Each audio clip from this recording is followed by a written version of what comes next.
Hello coders, and welcome to How to Fix. In today's video, we'll be focusing on a new bug that you might find challenging to solve. So without further ado, let's dive into today's bug. Let's now run code 1 that triggers the error and see the output.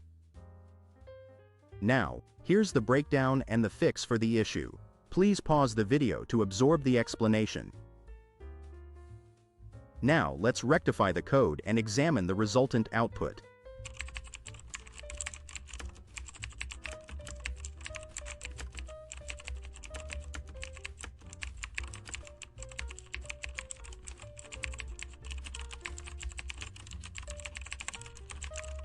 And bingo! The code performs perfectly and our output is just right.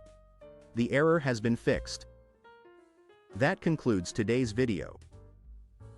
If you found this tutorial useful, be sure to give us a thumbs up and subscribe to our channel for more troubleshooting videos. Remember, stay inquisitive, keep learning, and happy debugging, folks.